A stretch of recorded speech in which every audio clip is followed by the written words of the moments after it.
स्कंद अध्याय 4 से हम लोग पाठ कर रहे हैं।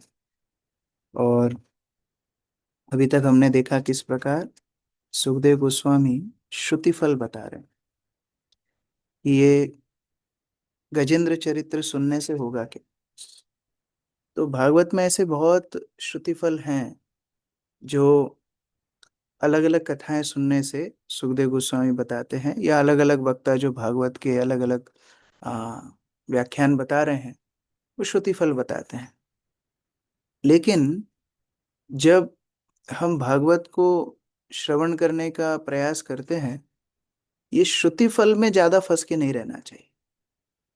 क्योंकि भगवत गीता में भगवान बोलते हैं वेदवाद रतः।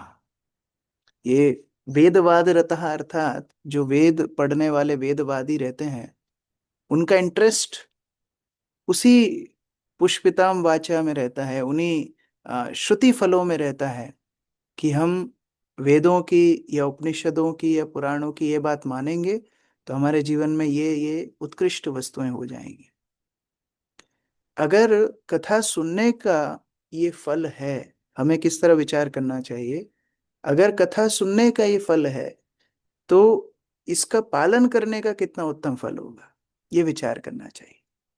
कि अगर केवल गजेंद्र की कथा श्रवण मात्र से व्यक्ति भौतिक कल्मशों से मुक्त हो जाता है, दुस्सपनों से मुक्त हो जाता है, भगवान के धाम जाने के लिए प्रस्तुत हो जाता है, तो अगर गजेंद्र जैसे समर्पण कोई व्यक्ति करेगा तो भगवान उसको कितना आंतरिक भाव से स्वीकार करेंगे। और इसलिए प्रभुपाद ये जो 15वें श्लोक के अंत में बहुत महत्वपूर्ण बात बता रहे हैं। प्रभुपाद बोल रहे हैं कि किस तरह शिष्य को आध्यात्मिक मार्ग के लिए गंभीर होना चाहिए। दीक्षा के बाद शिष्य को सतर्क रहना चाहिए कि वह फिर से कोई पापपूर्ण कर्म ना करे जिससे स्वयं उसे तथा उसके गुरु को कठिनाई पड़े। प्रभुपाद का एक बहुत हैवी प्रवचन है, हवाई में प्रभुपाद ने दिया।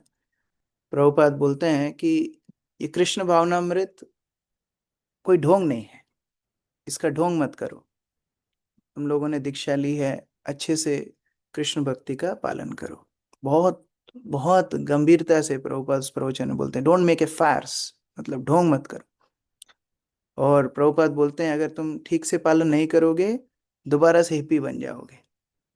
तो इसलिए यद्यपि हम भाग्यशाली हैं, कृष्ण भक्ति में हम लोग जुड़े हैं, लेकिन उसका दृढ़ता पूर्वक पालन करना चाहिए। प्रभुपाद बोल रहे हैं फिर से कोई पापपूर्ण कर्म ना करे जिससे स्वयं उसे तथा उसके गुरु को, अच्छा मैं स्क्रीन शेयर नहीं किया,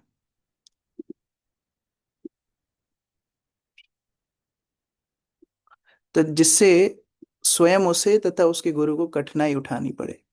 अतएव सच्चा शिष्य अर्च विग्रह, अग्नि, गुरु तथा वैष्णवों के समक्ष वचन देता है कि वे सभी पापपूर्ण कार्यों से दूर रहेगा। इसलिए उसे पुनः पापपूर्ण कृत्य करके कठिन परिस्थिति उत्पन्न करने कर नहीं कर लेनी चाहिए। इसलिए ये पाप छोड़ना, गलत आदतें छोड़ना, ये बहुत महत्वपूर्ण है। क्योंकि सप्तम नाम अपराध भी ये है कि नाम के बल पर पाप करना। यद्यपि हम भक्ति जीवन में आ गए, गजेंद्र की तरह भगवान हमें भी स्वीकार करने के लिए तैयार है। यहाँ बहुत हृदय स्पर्शी एक उल्लेख आता है जहाँ बताया जा रहा है भगवान अपने धाम को लौटे और गजेंद्र को भी साथ में ले गए। तो भगवान हमें भी अपने धाम ले जाने के लिए तैयार हैं, लेकिन फिर इसे आश्रम में आने के सिन नो मोर, दोबारा से गलत आदतें नहीं अपनानी चाहिए। उससे हमारी भक्ति जीवन का हनन होता है।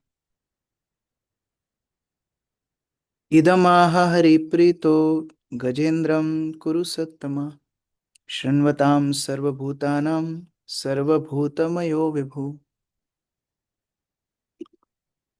नीतू माता जी पढ़िए।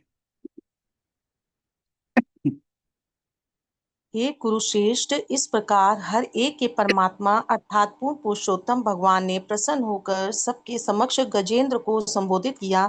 उन्होंने निम्नलिखित आशीष वचन कहे। हरे कृष्णा प्रभु जी। और एक और बात बहुत महत्वपूर्ण है जो पिछले 2-3 तात्पर्य में श्रील प्रभुपाद ने बार बार उल्लेख की, कि कैसे भक्त कृतज्ञ होता है। कोई भी परिस्थिति में भक्त को कृतज्ञ रहना चाहिए।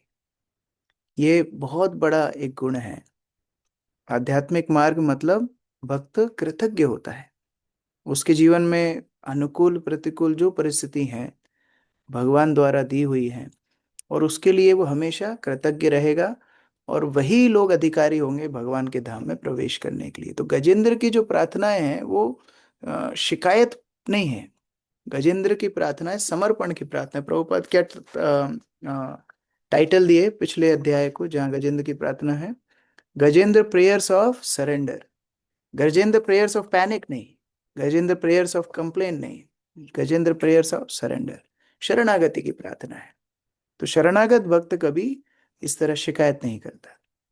अभी भगवान इतने प्रसन्न हुए हैं, भगवान गजेंद्र को संबोधित कर रहे हैं। श्री भगवान उवाच ये माम त्वाम च सरश्चेदम गिरिकंदर काननम वेत्र कीचक वेणुनाम गुल्मानि सुरपादपान् शृंगानि मानि धिष्याणि ब्रह्मणो मे शिवस्य च क्षीरोदं मे प्रियं धाम श्वेतदीपं च भास्वरम् श्रीवत्सं कौस्तुभं मालं गदां कौमुदकीं मम सुदर्शनं पाञ्चजन्यं सुपर्णं पतगेश्वरं शेषां च मत्कालं सूक्ष्मां श्रियं देवीं मदाश्रयां ब्राह्मणं नारदं ऋषिं भवं प्रहरादमेव च मत्स्यकूर्मवराहदैरवतारैर्कृतानि मे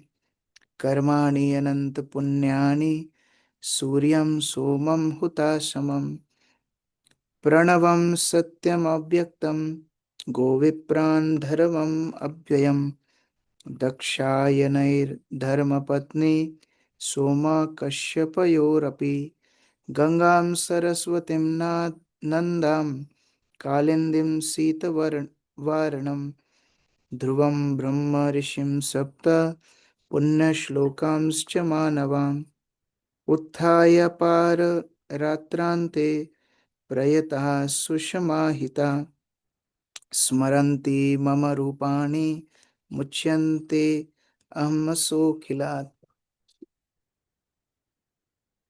अर्चित प्रभु पढ़िए। हरे कृष्ण प्रभु जी। पूर्ण पुरुषोत्तम भगवान ने कहा, समस्त पाप पूर्ण कर्मों के फलों से ऐसे व्यक्ति को मुक्त हो जाते हैं जो रात्रि बिताने पर प्रातःकाल ही जग जाते हैं। अत्यंत ध्यान पूर्वक अपने मन को इन सब पर एकाग्र करते हैं, अर्थात मेरे रूप, तुम्हारे रूप, इस सरोवर, इस पर्वत, कंदराव वनों, बेत के वृक्षों, बांस के वृक्षों, कल्पतरु मेरे, ब्रह्मा तथा शिव के निवास स्थानों, सोना चांदी तथा लोहे से बनी त्रिकूट पर्वत की 3 चोटियां, मेरे सुहाने धाम क्षीर सागर, आध्यात्मिक किरणों से नित्य चमचमाते श्वेत दीप, मेरे चिन्ह श्रीवत्स कौस्तुभ मणि, मेरी वैजंती माला, कौमोदकी नामक मेरी गदा, मेरे सुदर्शन चक्र तथा पंचजन्य शंख, मेरे वाहन पक्षीराज गरुड़, मेरी शैया शेषनाग, मेरी शक्ति का अंश लक्ष्मी जी, ब्रह्मा जी, श्री नारद मुनि, शिव जी, प्रहलाद, मेरे सारे अवतारों यथा मत्स्य कुर्म तथा वराह, मेरे अनंत शुभ कार्यकलापों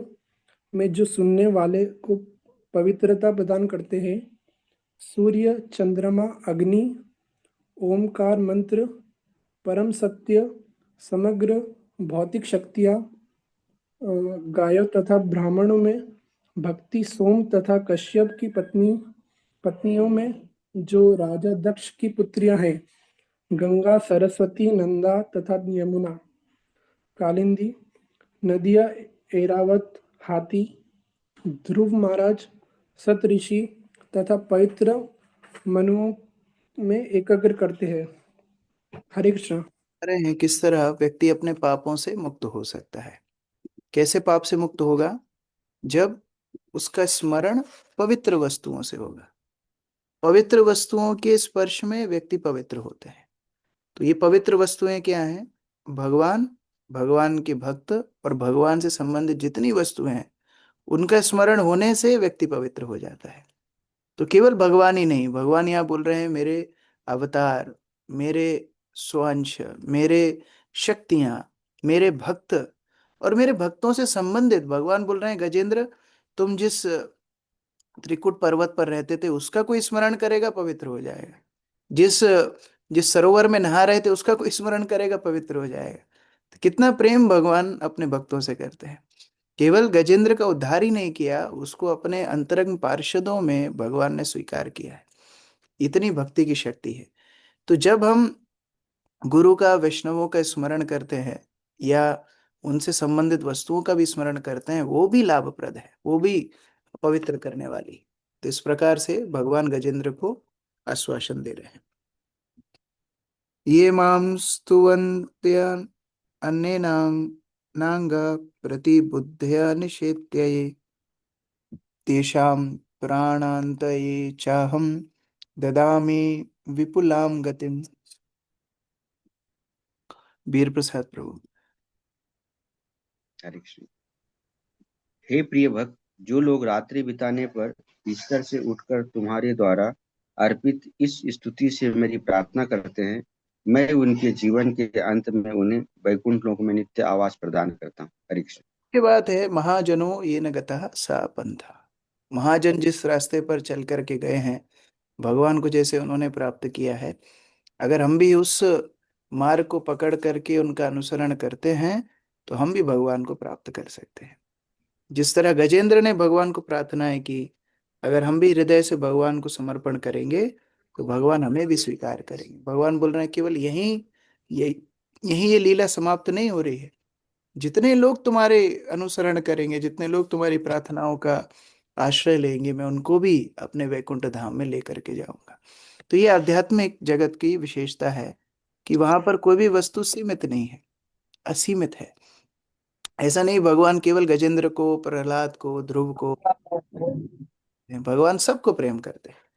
और जितना कोई भगवान के प्रति समर्पित होगा, जितना कोई भगवान के प्रति अपने आप को आश्रित महसूस करेगा, उतना ही भगवान उसको स्वीकार करने के लिए तैयार है। श्री शुक उवाच इति यादिश्य ऋषिकेश प्रादमाया जलोज्जतमम् हर्षयान् विबुधानिकम् आरुरोह खदाधिपम्।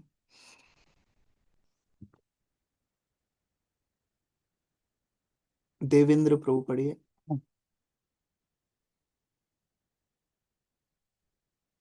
यस प्रभु।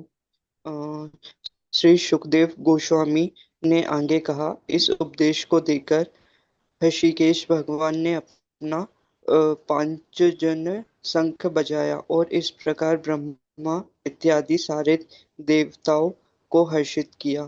तब वे अपने वाहन गरुड़ की पीठ पर चढ़ गए। तो हरे भगवान कृष्ण। के ये शंख वादन भक्तों के हृदय को आह्लाद देता है। प्रथम स्कंद में भी ये उल्लेख आता है कि जब भगवान द्वारका वापस लौटते हैं हस्तिनापुर से, अपना शंख वादन करते हैं। और जैसे ही शंख वादन करते हैं, भक्तों के हृदय में बहुत आनंद होता है, सारी वस्तुएं छोड़ करके भगवान के समीप आ जाते हैं। तो उसी प्रकार से भगवान जब भी अपने भक्तों को आह्लाद देना चाहते हैं, शंख वादन करते हैं। शंख वादन करके अपने धाम को लौट जाते हैं। इस प्रकार श्रीमद् भागवत के अष्टम स्कंद के अंतर्गत गजेंद्र का वैकुंठ गमन नामक चौथे अध्याय के भक्तिवेदांत तात्पर्य पूर्ण हुए। तो अभी ये कथा शुरू हुई थी मनुओं के व्याख्यान से, और उसमें बीच में आया था कि किस तरह तामस मनवंतर में भगवान ने गजेंद्र की रक्षा की। परीक्षित महाराज पूछते हैं कि वो कथा मैं सुनना चाहता हूँ, तो 3 अध्यायों में ये कथा का वर्णन किया। अभी दोबारा से आगे के मनुओं का वर्णन कर रहे हैं।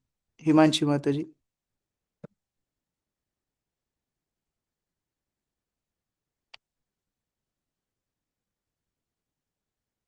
गुरु जी, अध्याय 5। हम्म। देवताओं द्वारा सुरक्षा के लिए श्री भगवान से याचना। इस अध्याय में पांचवें तथा छठवें मनुओं का वर्णन है। साथ ही इसमें देवताओं की स्तुतियां एवं श्री दुर्वासा मुनि के श्राप का भी वर्णन हुआ है। चतुर्थ मनु तामस, जिसका वर्णन पहले हो चुका है, उसका भाई रेवत पांचवा मनु था। रेवत के पुत्रों में अर्जुन, बलि तथा विनिध्य प्रमुख थे। इस मनु के राज्यकाल में स्वर्ग का राजा इंद्र विभु के नाम से जाना जाता था। भूतर्यगण देवता थे और हिरण्य रोमा, वेदशिरा तथा ऊर्ध्व बाहु इत्यादि सप्त ऋषि थे। शभरु नामक ऋषि की पत्नी विकुंठा के गर्भ में भगवान वैकुंठ ने जन्म लिया। इन भगवान ने रमा देवी के आग्रह पर वैकुंठ लोक उत्पन्न किया। तृतीय स्कंध में इनकी शक्ति तथा कार्यकलापों का उल्लेख हो चुका है। छठवें मनु चाक्षुष थे, जो चक्षु मनु के पुत्र थे। इस छठवें मनु के पुत्रों में पुरु, पुरुष तथा सुद्युम्न हुए। इस मनु के शासन काल में मंत्रद्युम्न स्वर्ग के राजा इंद्र था। आपर्यगण देवता थे और हविष्मान तथा वीरक इत्यादि सप्त ऋषि थे। वैराज की पत्नी देवस्मभूति ने अजित नामक श्री भगवान के अवतार को जन्म दिया। इसी अजित के कछुए का रूप बनाकर अपनी पीठ पर मंदर पर्वत को धारण किया और समुद्र मंथन करके देवताओं के लिए अमृत उत्पन्न किया। महाराज परीक्षित समुद्र मंथन के विषय में सुनने के लिए बहुत उत्सुक थे। अतः श्री सुखदेव गोस्वामी ने उन्हें बताना शुरू किया कि किस प्रकार दुर्वासा मुनि के श्राप से देवतागण असुरों द्वारा युद्ध में परास्त हुए। जब देवताओं से उनका स्वर्ग का राज्य छीन लिया तो वे ब्रह्मा के सभा भवन में गए और ब्रह्मा जी को सब कुछ कह सुनाया। तब ब्रह्मा सारे देवताओं को साथ लेकर क्षीर सागर के तट पर गए और उन्होंने क्षीरोदक्षाय विष्णु की स्तुति करना प्रारंभ किया। परीक्षित महाराज की एक बहुत बड़ी विशेषता है कि वो सार निकालना जानते हैं। जैसे दूध में मक्खन होता है, लेकिन पद्धति मालूम होना चाहिए कैसे दूध से मक्खन को निकालना है। उसी तरह वैष्णवों के पास बहुत अमृत है, लेकिन व्यक्ति के पास वो कला होनी चाहिए, वो अमृत को कैसे निकाला जाए। इसी प्रकार से सुखदेव गोस्वामी यद्यपि एक वंशावली के रूप से मनुओं का वर्णन कर रहे हैं कि कौन से मनु के कार्यकाल में कौन सप्तऋषि बने, कौन देवता बने। और अधिकांश लोग जब कथा सुनते हैं, जैसे बचपन में हमने भी सत्यनारायण की कथा सुनी, तो लोग पंजीरी बना करके तैयार रखते हैं, एक जन को घंटी पकड़ा देते हैं। एक कथा होती है तो 1 घंटा बजाना है, दो हो गई तो दो बजाना है, इसमें सबका ध्यान रहता है। लेकिन क्या कथा चल रही है उसमें किसी का ध्यान नहीं रहता। वो क्या बोल करके गया उसको भी समझ में नहीं आ रहा है, सुनने वाले को ही समझ में नहीं आ रहा है। तो जो वास्तविक कृष्ण कथा का मंथन होना चाहिए और वो मंथन से जो अमृत निकलना चाहिए वो संभव होता नहीं। लेकिन यहाँ परीक्षित महाराज यद्यपि मनुओं का वर्णन सुखदेव गोस्वामी यद्यपि मनुओं का वर्णन कर रहे हैं, परीक्षित महाराज बीच बीच में रोक करके उनसे आगे कथा सुनना चाहते हैं। अभी वो प्रश्न ना पूछते तो गजेंद्र की कथा आती नहीं, और अभी छठवें मनवंतर में बीच में रोक करके पूछ रहे हैं समुद्र मंथन की कथा, जहाँ से बहुत सारी शिक्षाएं, बहुत सारे वस्तुएं सीखने की है। तो इस तरह परीक्षित महाराज का योगदान है। भागवत केवल सुखदेव गोस्वामी का ग्रंथ नहीं है, ये परीक्षित का भी ग्रंथ है, क्योंकि उनकी गंभीरता के कारण इतना अमृत निकल करके आ रहा है। श्लोक संख्या 1। श्री शुक उवाच राजन् उदितम् एतत्ते हरे कर्माघ नाशनम गजेंद्र मोक्षणम पुण्यम रेवतम तु अंतरम शृणु। मधुसूदन प्रभु पढ़िए।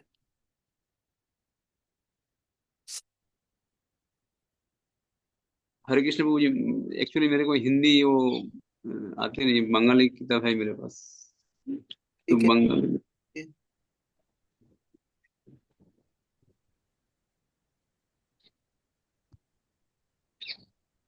हरे बोल प्रभु। पढ़िए, बंगाली में पढ़िए। শ্রী সুখদেব গোস্বামী বললেন, হে রাজন, আমি আপনার কাছে অতি পবিত্র গজেন্দ্রর মোক্ষণ লীলা বর্ণনা করলাম। ভগবানের এই লীলা শ্রবণ করার ফলে সমস্ত পাপ থেকে মুক্ত হওয়া যায়। এখন আমি রেবত্য মনু সম্বন্ধে বর্ণনা করছি, শ্রবণ করুন। হরে কৃষ্ণ। इस प्रकार बता रहे हैं कि आपने गजेंद्र मोक्ष लीला सुनी जिस कारण से आप पवित्र हुए, लेकिन ऐसा नहीं कि केवल गजेंद्र लीला, भगवान की सारी लीलाएं इतनी पवित्र है जो व्यक्ति को हर कल्मशों से मुक्त करने वाली है। तो अभी तक 4 मनुओं का वर्णन हुआ है, 5वें छठे का बाकी है, और 7वें मनवंतर में तो अभी हम लोग चल ही रहे हैं। ये 7वें मनवंतर में भागवत की कथा हो रही है, तो 2 और मनुओं का वर्णन है, वो आगे कर रहे हैं।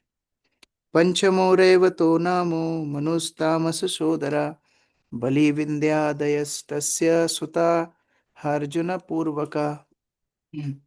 तनिष्क प्रभु पढ़िए। हरे कृष्ण प्रभु। तामस मनु का भाई रेवत 5वां मनु था। उसके पुत्रों में अर्जुन, बलि तथा विंध्य प्रमुख थे। विभुरिंद्र सुरगणा राजन भूतारयादया हिरण्य रोमा विदाशीरा ऊर्ध्वबाहु अद्योदुजा। सचिन प्रभु। हरे कृष्ण प्रभु जी। हे राजा रेवत, मनु के युग में स्वर्ग का राजा इंद्र विभु था। देवताओं में भूतरय इत्यादि थे और सुप्त लोकों के अधिपति 7 ब्राह्मण हिरण्य रोमा, वेदशिरा तथा ऊर्ध्वबाहु इत्यादि थे। इससे एक चीज हमारे स्पष्ट होनी चाहिए कि देवता बदलते हैं, देवता स्थायी नहीं है। जो सबसे बड़ी धारणा हिंदू समाज में रहती है कि हमारे बहुत सारे भगवान हैं, बहुत सारे भगवान नहीं है, ये सारे देवता पदवी हैं जो बार बार बदलती। भगवान वो है जो कभी नहीं बदलते, जो शाश्वत हैं, वही भगवान। कभी किसी का पद ले सकते हैं लेकिन उनका पद कोई और नहीं ले सकता। पत्नी विकुंठ शुभ शुभरस्य वैकुंठै सुरसत्तमै तयो स्वाकलया जागे वैकुंठो भगवान स्वयं। योगेश प्रभु।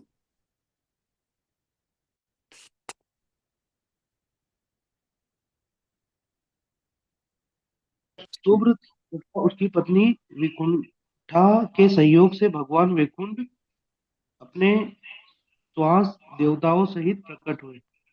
तो हर मनवंतर में भगवान इस तरह प्रकट होते हैं, अलग अलग अवतारों का वर्णन बहुत विस्तार से नहीं है। जहां परीक्षित महाराज पूछते हैं वहां सुखदेव गोस्वामी विस्तार से बताते हैं। वैकुंठो कल्पितो येन लोको लोकान् नमस्कृतः रम्या प्रार्थयामानेन देव्या तत्प्रिय काम्यया। सोनाली पाटीदार माता जी। हरे कृष्णा प्रभु जी। धन की लक्ष्मी रमा को प्रसन्न करने के लिए भगवान वैकुंठ ने उनकी प्रार्थना पर एक अन्य वैकुंठ लोक की रचना की जो सबके द्वारा पूजा जाता है। तात्पर्य पढ़ना। श्रील विश्वनाथ चक्रवर्ती ठाकुर की टिप्पणी है कि यह वैकुंठ लोक श्रीमद् भागवत की तरह प्रकट होता है और उत्पन्न हुआ या सृजित कहलाता है, किंतु श्रीमद् भागवत तथा वैकुंठ दोनों ही 8 प्रकार के आवरणों से ढके भौतिक ब्रह्मांडों से परे सदैव विद्यमान रहते हैं। जैसा कि द्वितीय स्कंद में बताया जा चुका है, ब्रह्मा ने ब्रह्मांड की सृष्टि के पूर्व वैकुंठ देखा था। वीर राघव आचार्य उल्लेख करते हैं कि यह वैकुंठ इस ब्रह्मांड के भीतर है।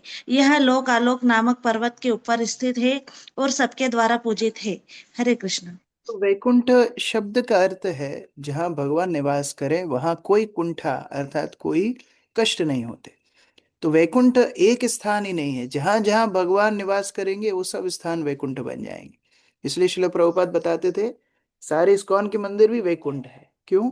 कि भगवान वहां निवास करते हैं। तो उस प्रकार से ये कंफ्यूजन नहीं होना चाहिए कि अरे वैकुंठ यहाँ बना तो पहले से नहीं था क्या। नहीं, पहले से तो था ही, लेकिन भगवान जब अवतार लेते हैं तो कभी वैकुंठ की सृष्टि कर सकते हैं। तस्यानुभाव कथितो गुणाश्रय परमोदया भौमं रेणुंच विमामे यो विष्णुर्वर्णयेद गुणान। देवेंद्र प्रभु पढ़िए। हरे कृष्णा। यद्यपि भगवान के विविध अवतारों के महान कार्यों तथा दिव्य गुणों का अद्भुत रीति से वर्णन किया जाता है, किंतु कभी कभी हम उन्हें नहीं समझ पाते।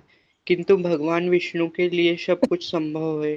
यदि कोई ब्रह्मांड के सारे परमाणुओं को गिन सके तो वह भगवान के गुणों की गणना कर सकता है, किंतु ऐसा कर पाना संभव नहीं है। अतः कोई भी भगवान के दिव्य गुणों को नहीं गिन सकता। तो कितने हरे कृष्ण। अवतार हैं, उन्होंने क्या क्या लीलाएं की, उनके निवास स्थान क्या थे, गणना करना मुश्किल है। बता रहे हैं कि ब्रह्मांड के सारे परमाणुओं को अगर कोई गिन ले तो भी संभव है, भगवान के गुणों को गिनना संभव नहीं है। अर्चना माता जी। तात्पर्य। इस प्रसंग में श्री भगवान के जिन यशस्वी कार्यों का उल्लेख है, वे जय तथा विजय नामक उनके निजी अंगरक्षकों को सनक, सनंदन, सनातन तथा सनत कुमार नाम के महान ऋषियों द्वारा शाप दिए जाने के बाद दैत्य बनने पर घटित हुए। जय को हिरण्याक्ष के रूप में वराह देव से युद्ध करना पड़ा और इन्हीं वराह देव का वर्णन रैवत कल्प के संबंध में किया जा रहा है, किंतु यह युद्ध प्रथम मनु स्वयंभुव के शासन काल में हुआ। अतएव कुछ विद्वानों के अनुसार वराह दो हुए हैं, किंतु अन्यों का मत है कि वराह स्वयंभुव मनु के राज्यकाल में प्रकट हुए और रैवत मनु के काल तक जय के जल के भीतर रहे। कुछ लोगों को संदेह हो सकता है कि यह कैसे घटित हुआ होगा, किंतु उत्तर यह है कि कुछ भी घटित हो सकता है। यदि कोई ब्रह्मांड के परमाणुओं की गणना कर ले तो वह भगवान श्री विष्णु के गुणों को गिन सकता है, किंतु न तो कोई ब्रह्मांड के सारे परमाणुओं को गिन सकता है और न श्री भगवान के दिव्य गुणों को ही। जब भौतिक प्रकृति में ऐसी कई घटनाएं हैं जो हमारी समझ से परे है, तो आध्यात्मिक जगत में या भगवान से संबंधित वस्तुएं कैसे संभव नहीं हो सकती। हमारी समझ से परे है लेकिन संभव जरूर हो सकती है। जैसे मायापुर में एक बार गुरु महाराज प्रवचन दे रहे थे कार्तव्य वीर अर्जुन के ऊपर, तो उसकी बहुत बाहु थी, सहस्त्र बाहु थी। तो बद्रीनारायण महाराज ने प्रश्न पूछा, बोले ये हैरी पॉटर जैसा सुनने में लगता है, इतनी सारी बाहु कैसे संभव है? तो गुरु महाराज बोले अगर एक कैटरपिलर, छोटे से कीड़े की बहुत सारे पैर हो सकते हैं तो कार्तवीर अर्जुन के क्यों नहीं हो सकते? तो उस तरह एक मछली जल के अंदर बहुत समय तक रह सकती है, वरादेव क्यों नहीं रह सकते? या फिर बार बार क्यों नहीं प्रकट हो सकते? तो सारी वस्तुएं संभव हैं। भगवान के गुण हमारी चेतना से परे है लेकिन असंभव नहीं है। षष्ठश्च चक्षुषा पुत्रस् चाक्षुषो नाम वै मनु पुरो पुरुष सद्युम्न प्रमुखास चक्षुषात्मजा। विनोद प्रभु पढ़िए। हरे कृष्ण प्रभु। धन्यवाद। चक्षु का पुत्र चचाक्षु कहलाया, जो छठा मनु था। उसके कई पुत्र थे, जिनमें पुरु, पुरुष तथा सुधुम्न प्रमुख थे। हरे इंद्रो मंत्रद्युमस्तत्र देवो अप्यादयो गणा मुनयस्तत्र वैराजन हविष्मद् विरकादया। किरण माता जी। हरे कृष्णा। चाक्षु मनु का राज्यकाल में स्वर्ग का राजा मनु मनद्र के नाम से विख्यात था। देवताओं में आप्य गण तथा सप्तऋषियों में आयुष्मान तथा वीर का प्रमुख था। तत्रापि देव संभूत्यां वैराजस्याभवत् सुता अजितो नाम भगवान अंशेना जगतः पति। जगदानंद प्रभु पढ़िए।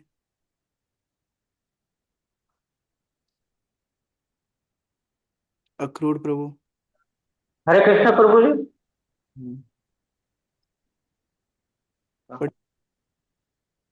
हरे कृष्णा। चाक्षु मनु के राज्यकाल में स्वर्ग का राजा मंत्रदूत के नाम से। ध्यान से पढ़ना है, कहाँ चल रहा है ये ध्यान रखना है। अक्रूर प्रभु अभी पढ़ो आप। अनुवाद। इस छठवें मनवंतर में ब्रह्मांड के स्वामी भगवान श्री विष्णु अपने अंश विस्तार के रूप में प्रकट हुए। वे वैराज की पत्नी देव संभूति की कोख से उत्पन्न हुए। उनका नाम अजित था। यहाँ से चर्चा शुरू होने वाली है। अजित छठवें मनवंतर में प्रकट हुए। अजित क्यों प्रकट हुए? समुद्र मंथन के लिए। तो समुद्र मंथन क्यों हुआ, प्रश्न आएगा। पयोधिम येन निर्मथ्य सुराणां साधिता सुधा ब्रह्ममाणा अभ्य अंभसि धृता कूर्म रूपेण मंदरा। प्रतिभा माता जी। क्षीर सागर का मंथन करके अजित ने देवताओं के लिए अमृत उत्पन्न किया। कछुए के रूप में वे महान मंदर पर्वत को अपने पीठ पर धारण किए इधर उधर हिल रहे थे। हरे Krishna.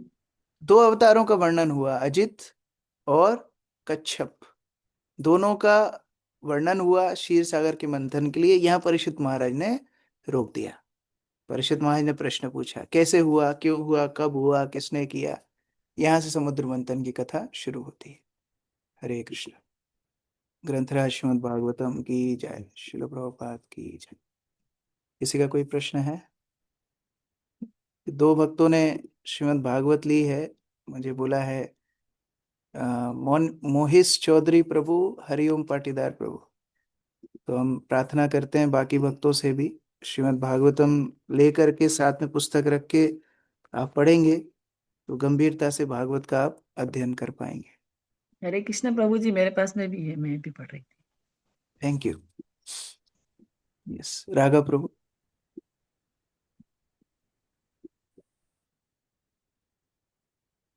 Hare Krishna. I was hearing Vrindavanamrita seminar's introduction, so I wasn't really clear about the Gop Kumar part. Can you please explain it in brief? बृहद भागवतामृत का अपने आप में बहुत बड़ा एक लीला है। तो श्रीमद् भागवतम सुनने के बाद, उस समय जब भागवत का प्रवचन हो रहा था तो परीक्षित महाराज के साथ सब साधु संत तो बैठे थे, लेकिन उनकी माता वहां नहीं थी, उत्तरा नहीं थी। तो जैसे भागवत का पाठ पूरा हुआ तो उत्तरा ने परीक्षित महाराज को निवेदन किया कि हमको ही भागवत सुनाओ। तो परीक्षित महाराज बोले, हमारे पास तो 7 दिन का टाइम था, तो 7 दिन तो पूरे हो गए, अभी पूरे सुनाएंगे तो 7 दिन और लगेंगे, इतना टाइम तो है नहीं। तो उत्तरा बोली, ठीक है, संक्षिप्त में सुना। तो 2 कहानियां उन्होंने सुनाई परीक्षित महाराज ने उत्तरा को, जिसको भागवत का एकदम एसेंस मान सकते हैं, इसलिए उसको बोला बृहद भागवतामृत। भागवत का बृहद मतलब एक्स्ट्रा नोट्स।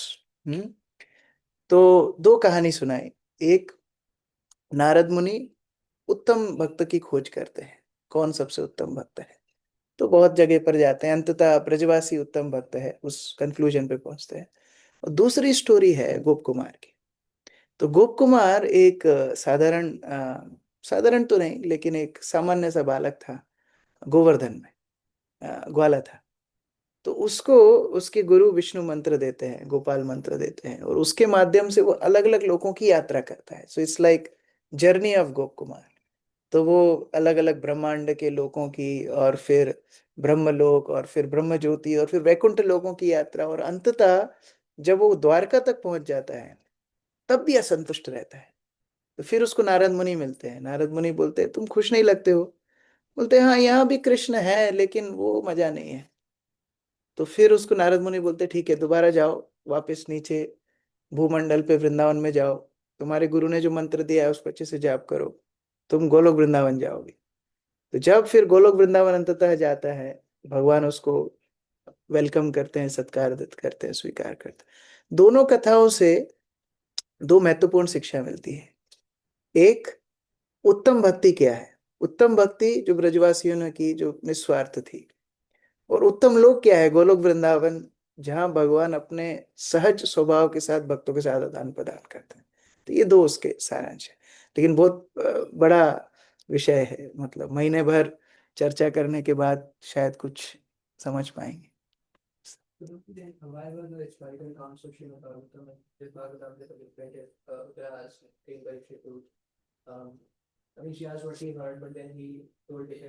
क्योंकि पूरा समझाना मुश्किल था। अगर पूरा भागवत का अगर समरी भी देते तो इतना तुरंत नहीं बता पाते। तो जैसे मानो कोई छोटा बच्चा आकर के पूछे कि बताओ कृष्णा कॉन्शियसनेस क्या है, तो हो सकता है हम पूरा प्रवचन प्रभुपाद का ना सुना करके हम उसको कुछ उसके लेवल पे उदाहरण से समझा रहे। तो उस तरह से परीक्षित महाराज ने अपनी माँ की सहजता के लिए एक उदाहरण के माध्यम से समझाया कि देखो, इस तरह गोप कुमार की कथा है, इस तरह नारद मुनि की कथा है। दोनों से अंततः उनको पता पड़ गया कि भक्ति का सार क्या है। तो एक सारांश, और ये प्रचारक के लिए महत्वपूर्ण है। प्रचारक तब इफेक्टिव होगा जब वो शिक्षा का एसेंस समझ पाएगा, ना कि यहां से सुना एज इट इज एग्जाम्पल हमने दूसरे के ऊपर डाल दिया, अब उसके लिए रेलेवेंट है कि नहीं पता नहीं। तो जब प्रचारक एसेंस को समझता है जो उसने श्रवण किया है और उस एसेंस को शेयर करता है, तब उसका प्रचार इफेक्टिव होता है। That's what Parikshit Maharaj did. और बाद में फिर जन्मे जय उनको पूछते हैं, जयमिनी ऋषि को, कि मैंने सुना मेरे पिताजी ने उत्तरा को एक कथा सुनाई थी। तो फिर वो उसको रिपीट करते हैं। That's how it was recorded, कि फिर ये कथा को रिकॉर्ड किया जाए। यस, हंसराज प्रभु। हरे कृष्णा प्रभु जी, दंडवत प्रणाम। प्रभु जी, कल आपके स्टेटस पे एक प्रभुपाद जी का लेटर था प्रभु जी। तो उसमें वो उसमें बताया था कि आप बाहर किसी के मतलब लेक्चर सुनने नहीं जा सकते हैं। तो प्रभु जी थोड़ा डिटेल में थोड़ा सा बताएंगे थोड़ा सा। आपके बच्चे कई बार बाहर खाने की जिद करते होंगे, आप बोलते होंगे कि घर के अलावा बाहर कहीं मत खाना, तो इसका मतलब क्या है? बाहर शुद्धता नहीं होगी प्रभु जी। Very good. समझते हैं, बाहर बहुत कथाकार हैं, लेकिन कौन शुद्ध ज्ञान दे रहा है उसका निर्णय करना बहुत मुश्किल है। इसलिए प्रभुपाद बोलते थे परंपरा में श्रवण करना सेफ है। इसलिए प्रभुपाद निर्देश दिए, इधर उधर जाने की आवश्यकता नहीं। थैंक यू प्रभु जी। हरे कृष्ण। पुनीति माता जी। हरे कृष्णा प्रभु जी, दंडवत प्रणाम। तबीयत कैसी? मेरा आवाज आ रहा है?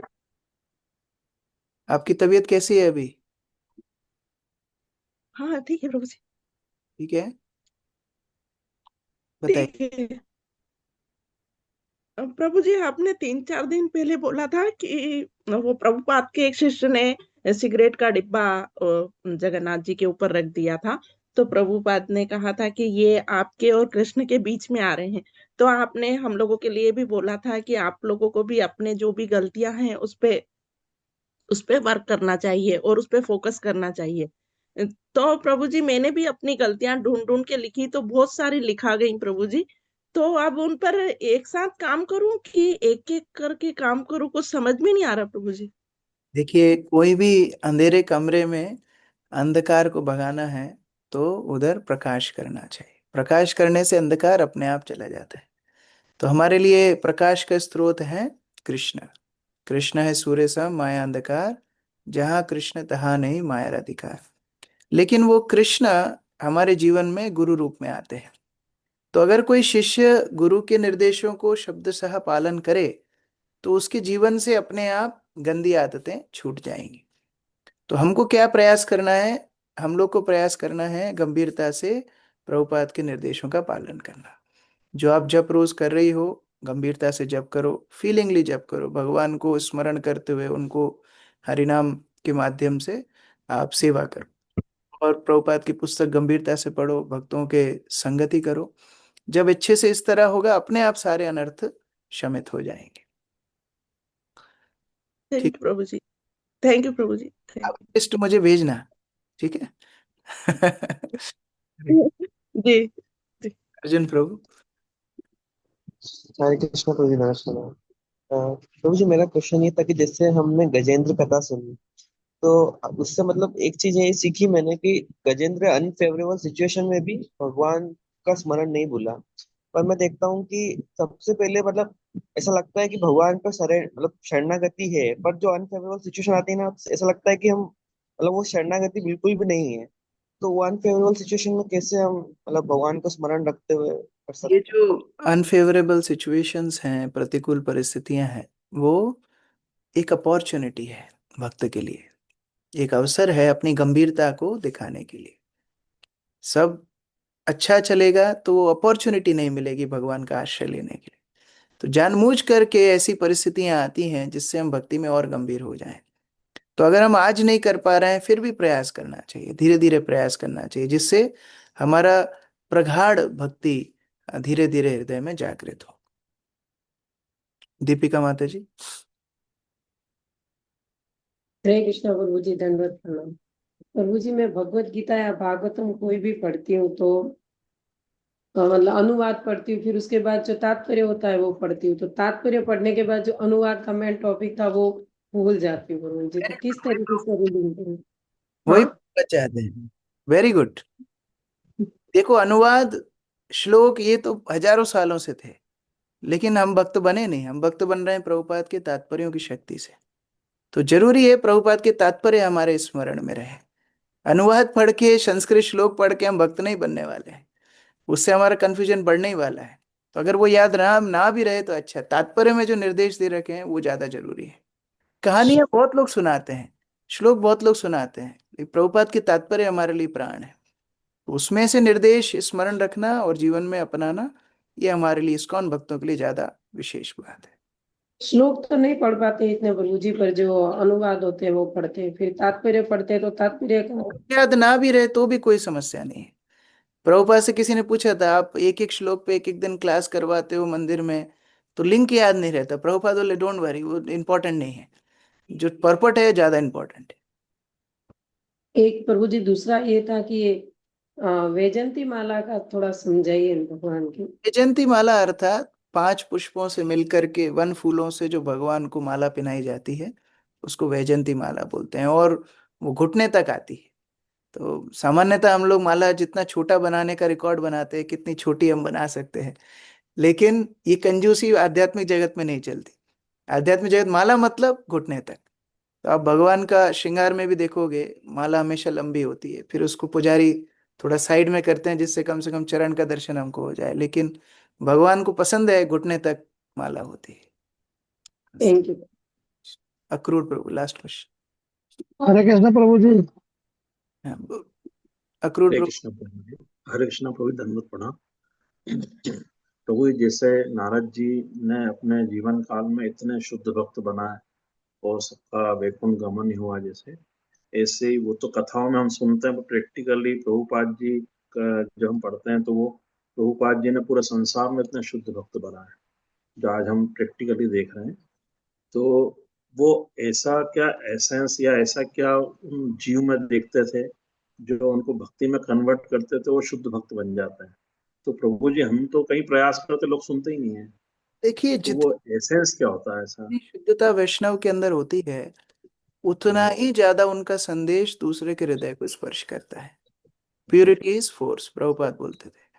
तो जितनी शुद्धता होगी, जितना कंपैशन होगा, उतना ही हृदय को स्पर्श करेगा। प्रभुपाद, नारद मुनि, ये सब एक ही परंपरा में है, और सारे आचार्य हमारी परंपरा में शुद्धता से प्रचार किए, इसलिए हृदय परिवर्तन कर पाए। तो कोई एक बहुत बड़ा वाचक किसी एक समय में प्रसिद्ध हो सकता है, उसको लाखों लोग अनुसरण कर सकते हैं, लेकिन ऐसे जो आचार्य हैं, प्रभुपाद जैसे जो आचार्य हैं, इनकी वाणी शाश्वत रूप से जीव के लिए लाभप्रद होती है। तो ये कोई टेम्पररी अनुगत्य करने के लिए प्रभुपाद के प्रवचन नहीं। प्रभुपाद के प्रवचन, प्रभुपाद का प्रचार परमानेंट रिफॉर्मेशन के लिए है, हृदय परिवर्तन के लिए। तो उसी तरह हम लोग भी जब प्रचार करते हैं, हमारे प्रचार को शुद्ध रखना बहुत आवश्यक है। हमारे प्रचार में परंपरा का संदेश यथारूप जाए, ये प्रयास हमको करना चाहिए। हरे प्रभु कृष्ण। जी, इसका कोई ट्रेनिंग होता है या कैसे हम उसको, मतलब कैसे इम्प्लीमेंट करें? वैष्णव बनने का ट्रेनिंग ये पूरा जीवन चलता है। ये कोई कोर्स नहीं है, 2 हफ्ते में वैष्णव बनो, ऐसा कोई कोर्स नहीं है। ये पूरा जीवन जो हम साधन भक्ति कर रहे हैं, वैष्णव की संगति कर रहे हैं, इसी माध्यम से धीरे धीरे धीरे वैष्णवता की ओर अग्रसर हो। प्रभु जी, मेरा को क्वेश्चन है प्रभु जी। हाँ, बताइए। और काफी दिन से प्रभु जी आपके चरण स्पर्श करना चाह रहा था, लेकिन रह तदरा में आपसे मुलाकात नहीं हो पाई। 2 क्वेश्चन है प्रभु जी मेरे। बताइए। पहला क्वेश्चन प्रभु जी है कि मैं अभी 22-23 को वृंदावन जा रहा हूँ, तो गोवर्धन की परिक्रमा प्रभु जी मुझे दिन में करूँ कि रात में करूँ प्रभु जी? पहला क्वेश्चन ये है मेरा। दूसरा दूसरा क्वेश्चन है प्रभु जी कि अभी जो एक भागवत में गज और ग्राह का जो चल रहा है, तो रंगनाथ मंदिर में जो सरोवर है, वहां पर प्रभु जी बता दो कि गज और ग्राह का युद्ध होता है प्रभु जी, उसके बारे में थोड़ा जानकारी लेना थी प्रभु जी। हरी हरी, दोनों प्रश्नों का उत्तर मुझे मालूम नहीं है। हमारा प्रभु जी। देखते हैं, पूछ के बताऊंगा, ठीक है। हरे कृष्ण।